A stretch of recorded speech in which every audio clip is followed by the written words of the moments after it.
Well, yep, I see it here. Good morning, everybody. Get this presentation up here. All right, we're going to talk about ladder safety today. And, ladders are one of the things that we all use regularly in many places, not just in the workplace, but even at home. So there's a lot of accidents and injuries that happen that are associated with ladders, and that's why we want to talk about it today and make it our topic for the month. But the goal from today is we just want to be able to increase ladder safety by talking about some awareness of the hazards that can be involved with ladders, how to set them up properly, some things to watch for, and how to use them the right way. And really that will lead to active participation where, if we understand what to look for in the workplace, we can apply it and start doing those regular inspections, using the right setup, using the right ladders for the job, and ultimately to prevent accident and injury. That's really what it's all about. So that's the goal from today that we want to talk about, is how can we get involved and what can we look for in a ladder to use them safely. And why ladders? Well, that's the reason why, is we use them constantly. We use them at home, whether it's hanging things up outside like Christmas lights, or inside changing out light bulbs. But in the workplace, we use all kinds of different ladders for many different things, and there's many different types and setups. And so we just want to cover all those so that we can be familiar with what to do with them and how to use them properly.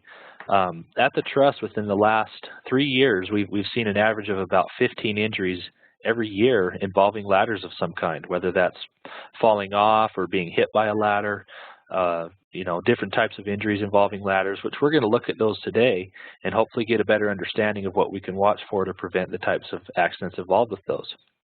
And OSHA has done many studies on this. They've looked at, in construction industry and general industry, all the different accidents involving ladders and the fatalities involving ladders. And what they've found is that 43% of all the fatal falls are somehow involving a ladder. So that's a really high percentage, and it could be because many people are using ladders in many different ways. What they also found, too, is that there's some interesting information with the height of the fall. And they've found that between 6 and 10 feet is where the fall is most common, where the injuries are happening. And there's been many cases as well where people are on just a simple 4-foot step ladder, falling off of there, getting severely injured, and even dying from falling from 4 feet off of the ground. Doesn't seem like a very high fall, but you fall the right way and you land wrong, and you can have a serious injury from that. So we need to be really careful about what we're doing, make sure we're using the ladders the right way, and understand how to protect ourselves when we're using those. So we put some information together. We looked at the last 3 years as far as all the causes of ladder injuries, and we put our top 5 here that we can look at. And by looking at these top 5, we can have a better understanding of what's really happening out there and what we need to focus on to prevent those types of injuries. So we have 36%, which were due to a fall off of a ladder or somehow slipped off of a ladder. Now that could be due to getting off balance, leaning out to the side, falling off backwards, or maybe missing rungs as you're going up and down and slipping off the ladder. But 36% was the highest one we had there with falling off. And you can imagine what that would be like to fall from a ladder, how you would feel, how you would land, and have gravity win at that time. 17% were due to descending. That's coming down the ladder after they've already reached the top or done the work that they needed. Coming back down, they missed the step. Coming down, they miss the rung, they land wrong at the landing, maybe twist an ankle or get caught in between the ladder rungs. 17% were due to descending. Another 17% with ladders were due to strains, and that's mostly from lifting the ladders, lifting long, heavy extension ladders, straining the lower back and things like that from lifting. So another one here, 11% due to the ladder slipping or the ladder giving away. Can't imagine how that would be. If you're up on a ladder, you have the wrong setup, and you start to lean, and the ladder comes out from under you, and you fall and hit the ground, land on top of the ladder. That would be a pretty hard scenario to avoid an injury there. And 8% were due to being smashed between a ladder or being hit by a ladder of some kind, whether the ladder falls and hits someone or caught in between, moving things around, being hit by a ladder, or bumping into a ladder. So you can see there's a wide range of causes there, but if we can focus on those, especially the falling and the descending and things like that, we can really learn to prevent injuries associated with ladders. So we have a few examples to show, and these are some real things that have really been happening some real actual injuries that we've had involving ladders. So we had a pinched finger where someone was setting up a ladder, and somehow the setup of the bracing, the bars, the things on the ladder caused them to get a laceration and had to have stitches on their finger. And that's a real life case right there.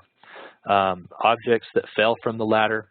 Had an employee that was hit in the head. They were doing some work. They had some objects up there at the top, and they left them on top of the ladder. And then they climbed back down to the bottom, and as they did, the ladder shook a little bit, and the objects fell down and hit them on top of the head, causing an injury there. Had an employee climbing a ladder. While climbing, their knee popped. An employee that stepped off of a ladder, missed a landing, and rolled their ankle. Sometimes employees get startled while they're up on top of a ladder. We had a few cases where animals like birds and insects like a swarm of bees startled an employee, and they reacted to that and fell over backwards, fell off the ladder. Missing the last rung while descending causes a knee injury, and strained back from lifting a 35-foot ladder. So there's a few there. You can see it causes real problems, real injuries, such as a dislocated shoulder from falling off the ladder. But if we can watch for those types of things, we can get a better understanding of what to watch for and how to prevent those types of things. So there's many different types of ladders. There's different sizes, and I never knew this before until recently. It's something new, but each ladder has a different rating, and they have different pounds that they can hold. So you can see here we've got type 3, type 2, type 1. But the industrial type are the most durable. They're the strongest. They have the most capacity of holding the most weight. And we would definitely recommend going with those type of ladders because that way you're covered as far as the weight that it can hold. But you need to consider when you're going to climb up there, how much weight are you going to have going up that ladder? Consider your own weight. Consider the weight of the clothes that you're wearing. If you're wearing a tool belt or other things like that, or any equipment that's on you as you're climbing, all of that weight plays into a factor as far as the weight that you'll have on there. So we have a few different types of ladders here. On the left side, you'll see a picture of a fixed ladder. And these are typical. There's many different types, but these fixed ladders are on the sides of buildings, on the sides of tanks, even indoors where you'll have a roof hatch to climb through, going up to a roof in a building. And these are nice because they're fixed. They're already set up. They're set up properly. Sometimes they'll have a cage around them to prevent falling off the back, depending on the height that it is. And there's some real advantages to those types of ladders. The other type that you see here are the portable ladders, like the step ladder you see here in the picture. The portable ones require a proper setup. You have to get them set up just right. They're used in many different ways and used on different surfaces. So there's a little bit more involved with setting up the portable type ladders. And we're going to look at some of those now as far as the types of ladders and what to look for. As far as choosing a ladder, before your job starts, really think about how high do you need to get to. I was finishing off a garage recently and was working at about a 10-foot ceiling height. And I had a 6-foot ladder and realized, you know, it sure be nice to have an extra couple feet there. So I got me an 8-foot ladder, and it made such a difference from working that much closer to the surface above me and caused for better stability in using that ladder. So think about how high do you need to get to? What length of a ladder do you need to get to the proper height? And then what type of work are you doing? What are you going to need? What kind of setup do you need of a ladder to do the work that you have? Ask yourself, do you need access to a roof? You know, do you need to be able to move horizontally or laterally? What tools are going to be needed during the task? How are you going to get those tools up there? Because it's not recommended to carry tools with you as you climb the ladder. So think about ways that you can work around those things, and even the environmental conditions as far as slippery surfaces, if there's ice, or the ground conditions that you're setting up on. You just want to make sure you get the right setup and the right ladder for the job. So when you go to set up a ladder, there's a few things you need to do before you use it, and the number one is just do a quick pre-use inspection. Doesn't take a long time to do that. It's real simple, but you just give it a good once-over on the ladder to check and make sure that everything's working properly, that there's no missing components, that the bars and the rails are all in good condition, that the rungs are in good condition, and just check it out before you use it. That way you don't run into problem when you get up there and start using that ladder.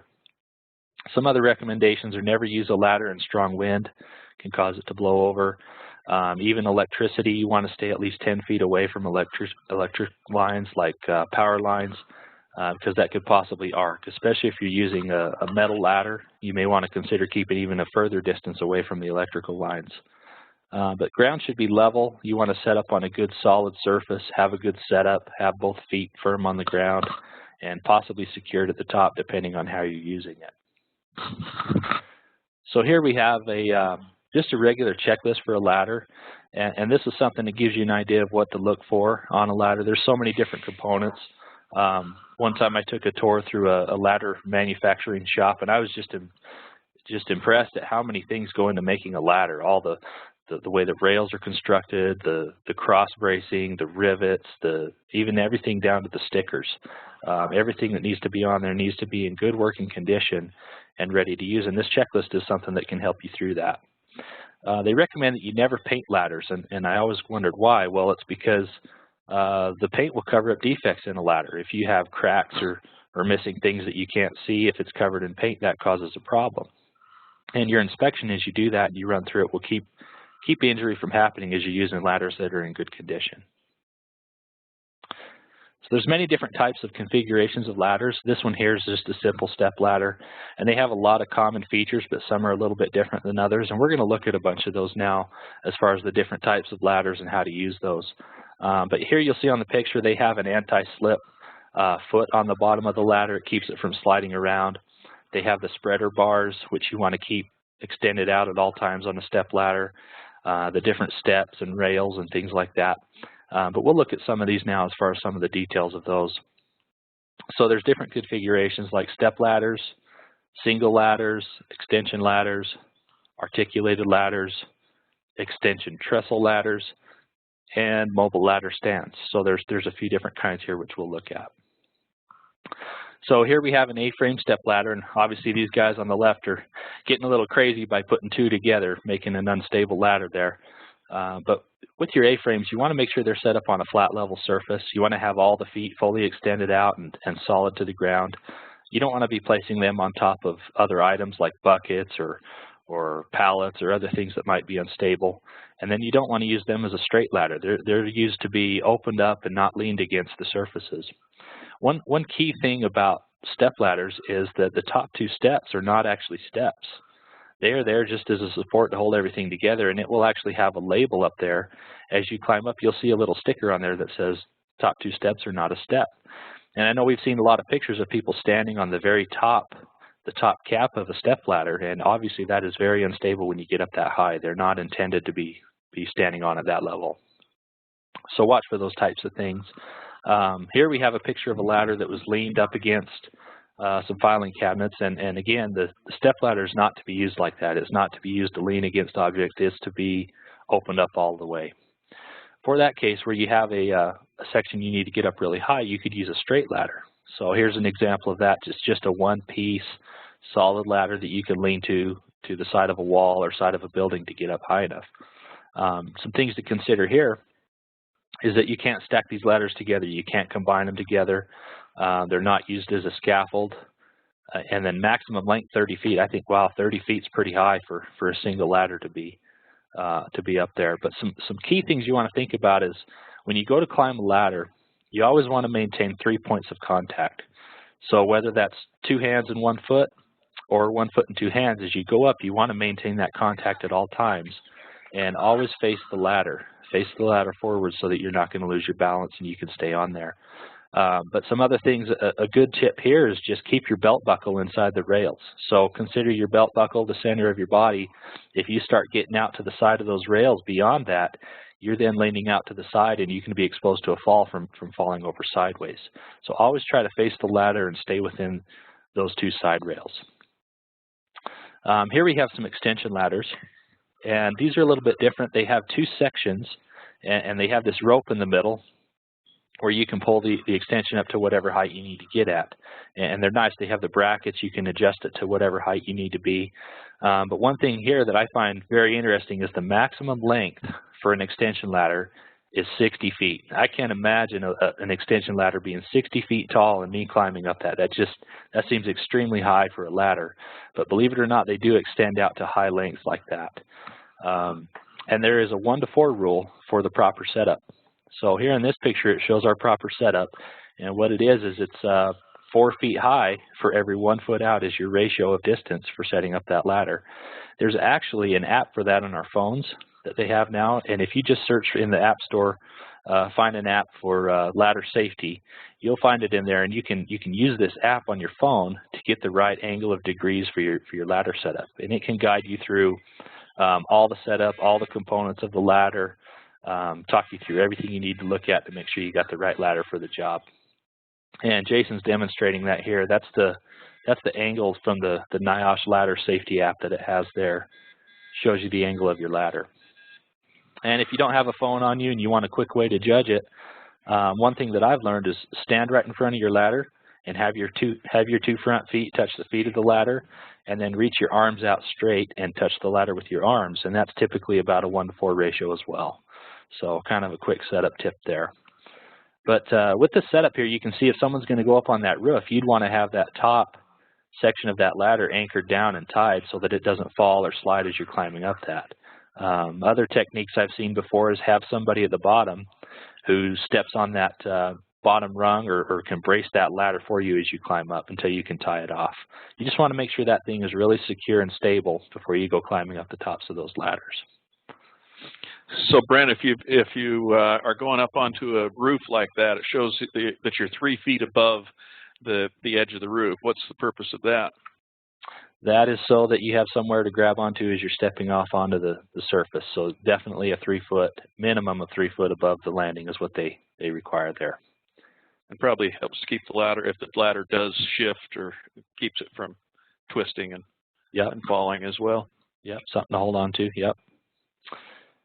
All right, so articulated ladders, here's a picture of these, and there's many different types that they sell now, but they can come in all different shapes and extend out however you would need to use those ladders. They're very versatile for what you need to do on your jobs there. Here's an example of an extension trestle ladder. These are used with a scaffold plank, so they have the A-frame set up with the spreader bars that you would open up, but then they also have that vertical part of a ladder which comes up where you can put your scaffold plank in to work from. So another different setup there with similar components. But that scaffold plank isn't an extension ladder, correct? No, it's an actual scaffold. Scaffold plank, yep. So here we have a mobile ladder stand, and this is something that's very stable. They use these in many warehouses. The nice thing about these is they have 4 legs, so they're more stable than these other type of ladders. And they also have this mechanism you can step on to lock them down in place so that the wheels won't slide. And you can easily go up that just like a stairway. And they've got the rails, the sides, and the steps. They're much more stable to work on. And some of them will even have a little platform up at the top you can stand on and work at. So these are highly recommended if you're going to be using them frequently in like a warehouse or a place like that where you store things you need to get up to higher levels. Very good setup here for a ladder and access to high areas.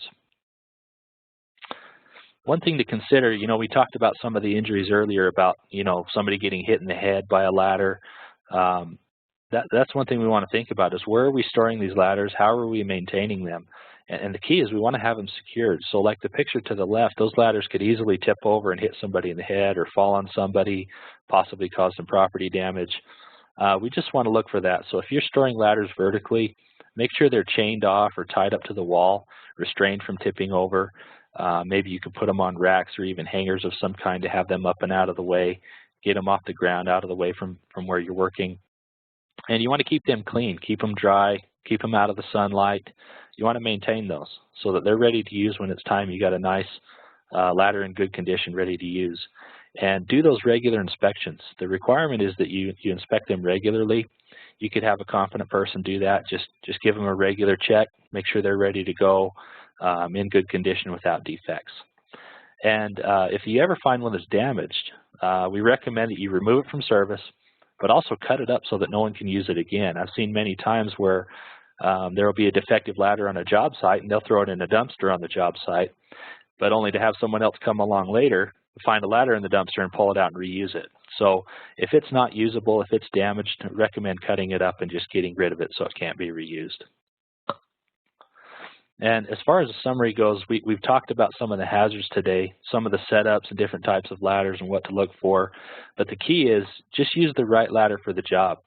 Know the height that you need to get to, the proper setup. If you need to get a different ladder whatever that is, just use the right one and set it up the right way so that you don't run into accidents and have problems with that. Always inspect before you use. Just take a few minutes, look it over, make sure it's good to go before you use it. And try to keep the work environment safe as far as housekeeping, so that you don't have things to step over and work around. You want to have a good setup and a good clean work area. Always watch your 3 points of contact and stay inside the rails. You don't want to lean out. And use the ladder for its intended use. So one thing to think about, we've looked at these injuries and accidents that have happened with ladders. They really are preventable if you think about it. Many of the things that we saw before could easily be avoided with the help of others in moving and setting up ladders and maintaining 3 points of contact. So just take time to think about it, think about what you're doing, and use the ladder in the safe way. It'll go a long way to prevent accidents in your work area. So do we have any questions? Folks, if you've got a question, you go ahead and type that into the chat box, and we'll answer that as quick as we can. I put a quiz out in the chat box, and nobody answered. I'm feeling kind of bad about that. My question was, at what height do you have to have a cage on a fixed ladder? And nobody answered. And they still haven't. 20 feet. Well, thank you, Doug. I really appreciate that. You're out there paying attention. I don't see any questions there. Doug, do you have anything to add? Question?